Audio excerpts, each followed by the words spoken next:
सर्वजण बोलत असताना काही लोक माझ्याकडे बघत होते.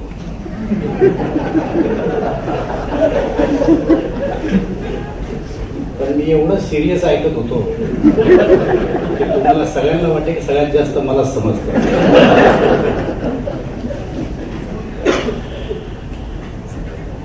पण फडणवीस साहेब नेहमी सांगत असतात की एखादं तुम्ही गोष्ट सांगा. आजच्या कार्यक्रमातून मला एक गोष्ट आठवली फडणवीस साहेब की मी ग्रामीण भागातला राहणार आहे. माझ्या गावाची लोकसंख्या 400 होती, 1000 आहे. तर पूर्वीच्या काळात ग्रामीण भागात कीर्तन व्हायचे. आमच्या गावात शंकर महाराज मुंडे नावाचे कीर्तन करायचे आणि एवढं चांगलं कीर्तन करायचे की आजूबाजूच्या ग्रामीण भागातले सगळ्या खेड्यातले लोक त्या कीर्तनाला यायचे आणि महाराजांचं कीर्तन ऐकलं रे की त्याचे भक्त होऊन जायचे. आणि लोकप्रिय महाराज शंकर महाराज विदर्भातले होते. मग ते महाराज या गावून त्या गावाला, त्या गावून त्या गावाला, त्या गावून त्या गावाला कीर्तन करत जायचे. या गावचे लोक वाटे लावला त्या गावापर्यंत जायचे, त्या गावचे लोक त्या गावापर्यंत जायचे. एक दिवस महाराज आमच्या गावातून निघाले आणि आजारी पडले. पुढच्या गावात कीर्तन करायचं, लोक वाट पाहू राहिले. त्याने आपल्या शिष्याला सांगितलं की अरे आज संध्याकाळी कीर्तन, माझी तब्येत बरी नाही, काय करायचं? लोक तर जमले असतील, कीर्तन तर करावं लागेल. महाराज म्हणल्यावर कपडे घालायचे तर कीर्तन करावंच लागेल. जे मी ह्याला द्याच तेव्हा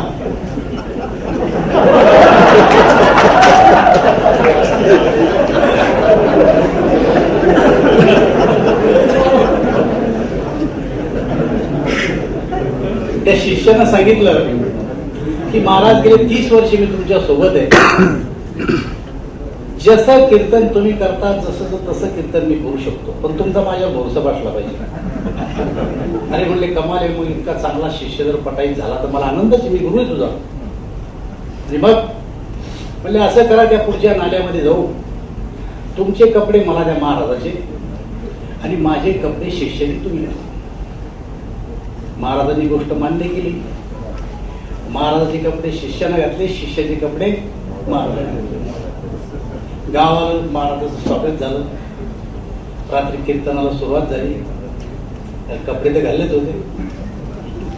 एवढं चांगलं कीर्तन केलं की लोकांना समजलंच नाही महाराज कोण आणि शिष्य कोण. पण कीर्तन संपल्याच्या नंतर एक जण तुम्ही कोणतरी उठले ते आता प्रश्न विचारायला असं नाही करू कधी.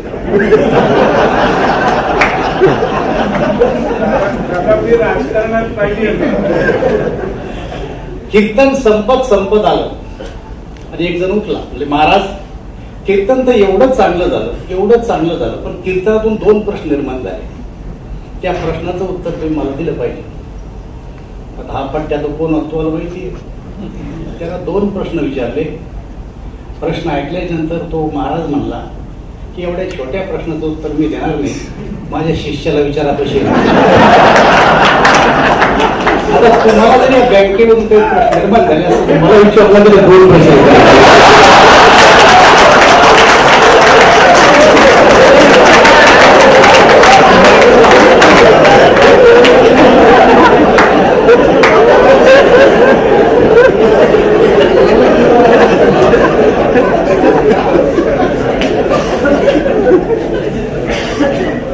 सगळ्याच प्रश्नाचे उत्तर मी दिले पाहिजे असं काही.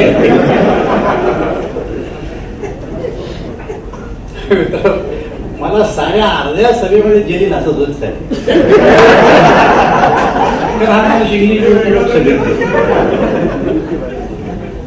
मला समजू का हसतो कोण, मला त्याला काही इंग्लिश येत नाही मला हे हसू आवडलं तर करायचं काय. जलील साहेब स्वतःला बचाव करणे एवढं सगळ्यांना येत असतं. नावाड्या नाव हाणत होता आणि 2 तुमच्यासारखे हुशार माणसाच्या नावेत बसले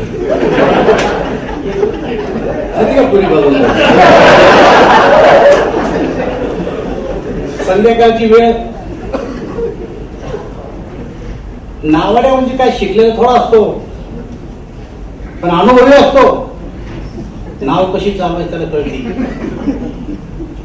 एक बाजूच त्याला नावाड्याला म्हणजे काय, तुला शिक्षण आहे म्हण नाही साहेब, साला शिकला नाही म्हण नाही, 25% आयुष्य वायाला गेलं म्हणतो. दुसऱ्या शहाण्याने त्याला विचारलं, खरं हे चांदण्या मोजल्या का तो, किती आहे? तुम्ही साहेब शिकलोच नाही तर फायदा काय, मग कसं काय मोजा? म्हणजे 50% वाया गेलो. नाव अर्ध्या पाण्यात गेली आणि फुटली खालून. नावाडे म्हणतो साहेब पावता येते तुम्हाला? म्हणजे नाही, तुमचं सारं वाया गेलं. 35 वर्ष नाव चालवतो जलील साहेब.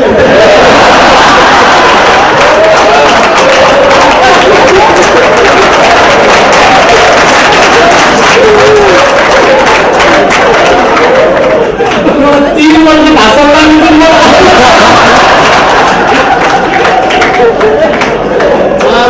नावाला भोगस नाही.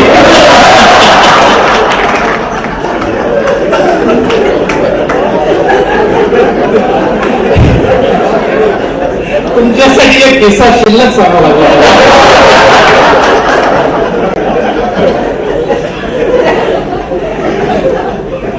विनोदाचा भाग सोडून द्या. खरंच डॉक्टर कराड साहेबांचे मी आभार मानतो की महिना 1.5 महिनाच आम्हाला दोघाला झालाय. मला सोडा आपण डॉक्टर साहेबाला मंत्री होऊन, पण या 1.5 महिन्यामध्ये त्यांनी देशातले सगळे बँकरचे चेअरमन बँकेचे या ठिकाणी बोलवले आणि गॅदरिंग अशा प्रकारचं घडून आणलं. आपल्या काही अडचणी असतात त्या आपण बँक लेवल पर्यंतच बोलतो, वरच्या अधिकाऱ्यापर्यंत आपल्याला कदाचित आपलं म्हणणं मांडता येत नाही आणि तेव्हा काही प्रश्न असेच राहून जातात. तर या परिस्थितीचा अर्थ हे प्रश्न सोडवण्यासाठी एक चांगल्या प्रकारे होऊ शकतो.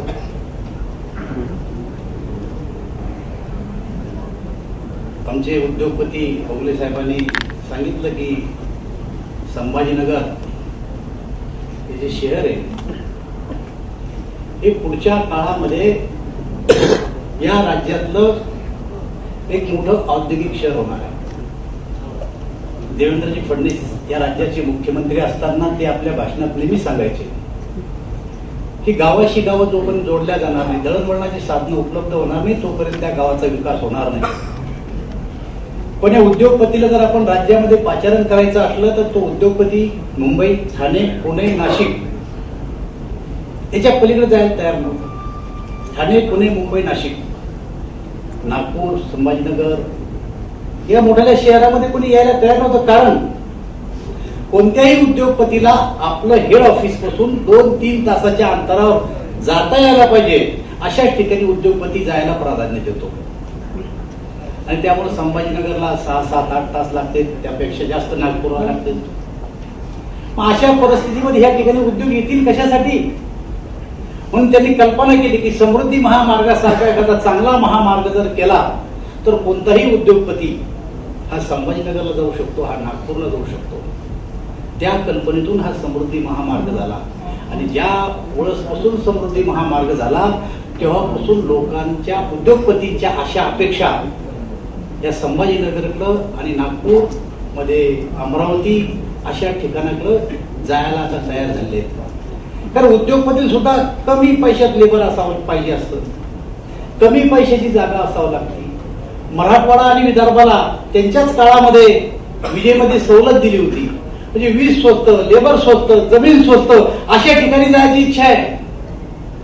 पण दळणवळणाची साधनं उपलब्ध नाही आहेत आणि त्यामुळे मोठमोठे उद्योगपती आपल्या या छोट्या छोट्या शहरामध्ये येत नव्हते.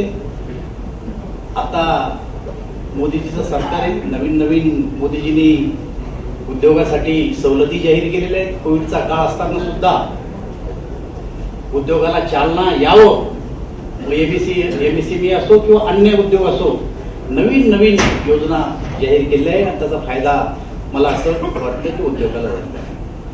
आता मी सगळ्यांचं ऐकत हो. काही मंडळीची इंग्लिश मला कळत होती, काहीची कळत नव्हती. तर आमची इंग्लिशची भेटच 22 वर्षानंतर झाली, 22 वर्षी झाली. तेव्हा काही शब्दप्रयोग सोपे होते. पण मला असं वाटतं की कृषी क्षेत्राला काही कोण हात घातलेला दिसत नाही. भोगलेनी थोडंसं केलं की इथं आज काही कृषी क्षेत्राची चर्चा करणं काही योग्य नाही असं म्हणले की थोडंसं विषय नव्हता आजचा कृषी क्षेत्राचा. पण हा देश कृषी प्रधान देश आहे. तुम्ही या क्षेत्राला बाजूला टाकून चालणारच नाही.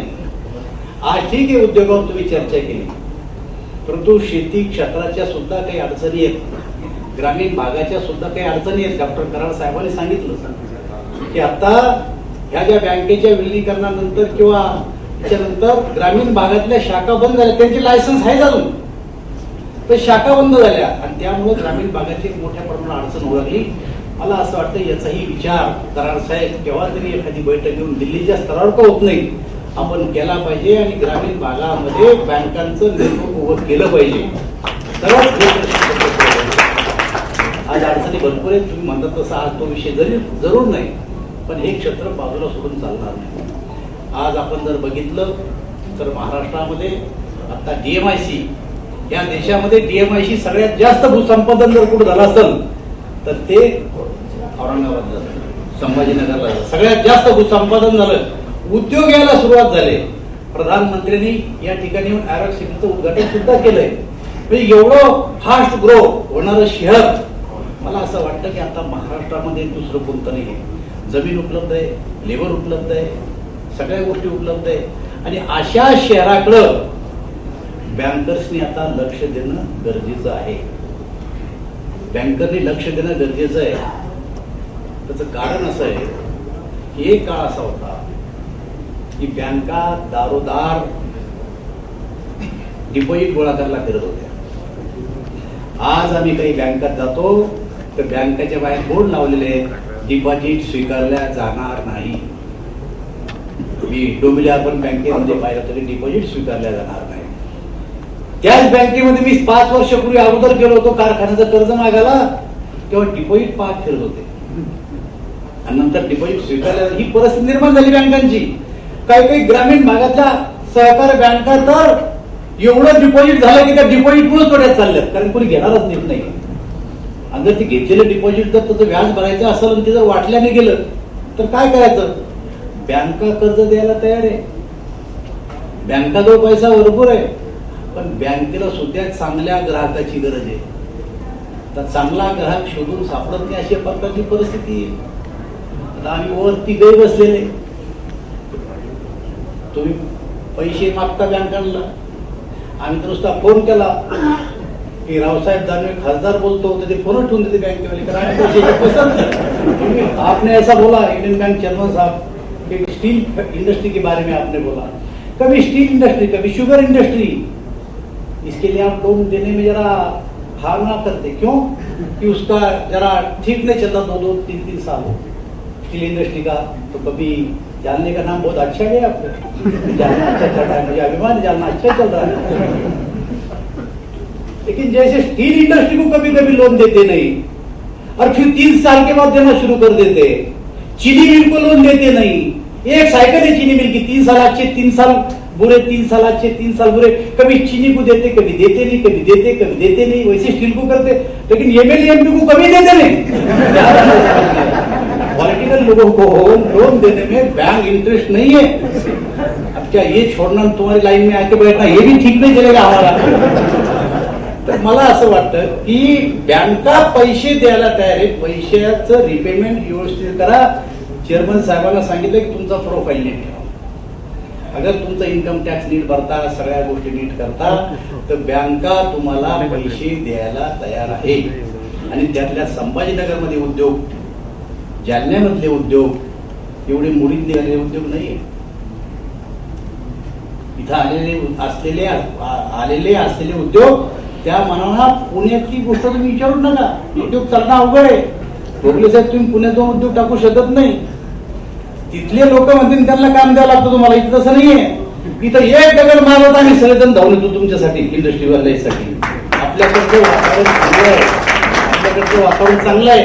ह्या वातावरणाचा जरा जसं आजच्या बैठकीमध्ये यांना बोलून हे केलं, तुम्ही विचार एक वाटलं एकमेकाला, दुसऱ्याला विचार दिले, तसं राज्यभर या गोष्टीचा ह्या गोष्टी चर्चा करताना की उद्योगासाठी जर सगळ्यात चांगलं वातावरण जर कुठं असेल तर ते संभाजीनगरला वातावरण चांगलं असेल. हा प्रचार प्रसार जर तुम्ही केला तर पुढच्या काळामध्ये उद्योग आपल्याकडे येऊ शकतील असं मला स्वतःला वाटतं.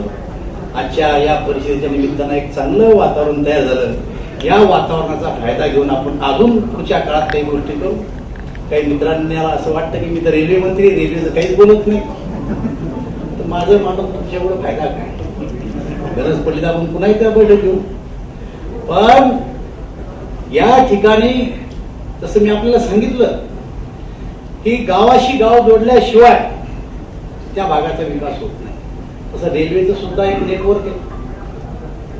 काही लोकांची मागणी आहे की जळगावपासून सोलापूरपर्यंत रेल्वे आणा, काही लोकांचं जालन्यापासून खामगावपर्यंत न्या, काही लोकांची मागणी आहे की रेल्वेचं दुहेरीकरण करा नांदेडपासून, काही लोकांची मागणी आहे की औरंगाबादपासून कुंदाब्यापर्यंत जोडा, 28 किलोमीटरचा मार्ग आहे. काही लोकांचं म्हणणं आहे की 40गाव पर्यंत जोडा, काही लोकांचं म्हणणं आहे की इलेक्ट्रिफिकेशन करा. मागण्याची कमी नाही. ह्याच मागण्या घेऊन मी रेल्वे मंत्र्याच्या अगोदर मी मंत्र्याकडे जाईल आणि आता तेच मंत्री व्हायची पाळी माझ्याकडे. पण काय पहिलं करावं आणि काय नंतर करावं त्याचं भान मला आहे.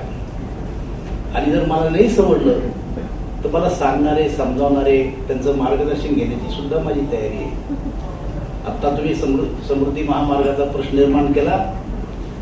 फडणवीस साहेबांना मी स्वतः वेळ घेऊन त्या विषयासाठी जाणार आहे की ज्या टायमाला त्यांनी ही कल्पना केली त्या बरोबरच रोड बरोबरच विचार केला आहे की मुंबई टू नागपूर या समृद्धी महामार्गावर पुढच्या काळामध्ये रेल्वे आपण नेऊ शकतो का, अशा प्रकारे त्यांनी अभ्यास केला, त्यांनी जागा सुद्धा घेतलेली आहे. आणि हे जे मी आता बोलून दाखवलं, या 1.5 महिन्यात या सगळ्या गोष्टी मी हात घातले. 40गावचं काय चाललंय, संभाजीनगर पुणतांब्याचं काय चाललंय, दुहेरीकरणाचं काय चाललंय, इलेक्ट्रिफिकेशनचं काय चाललंय, जालना खामगावचं काय चाललंय, नाशिक पुण्याचं काय चाललंय, पुण्यापासून हैदराबाद पर्यंत जाणार त्याचं काय चाललंय, मराठवाडा हा आपला जोडलेला आहे, याला दक्षिण मध्य रेल्वेला तो सेंट्रल मध्य रेल्वेमध्ये जोडाव, याच्यासाठी आम्ही गैर डेलिगेशन गेलो होतो. काय या सगळ्या गोष्टी चालू आहे. पण रेल्वे खातं असं नाहीये की आज काही बोललं की पाठ टिप्पर आले, लगेच डांबराचा डब्बा अवघड खेळ आहे. त्यामुळं आमच्या पत्रकाराला मी नेहमी सांगत असतो की तुम्ही खुश राहायचं की आपला दोस्त रेल्वे मंत्री आहे, एवढं सांगत राहत. भांडलेली आजवू नका तुम्ही सगळे.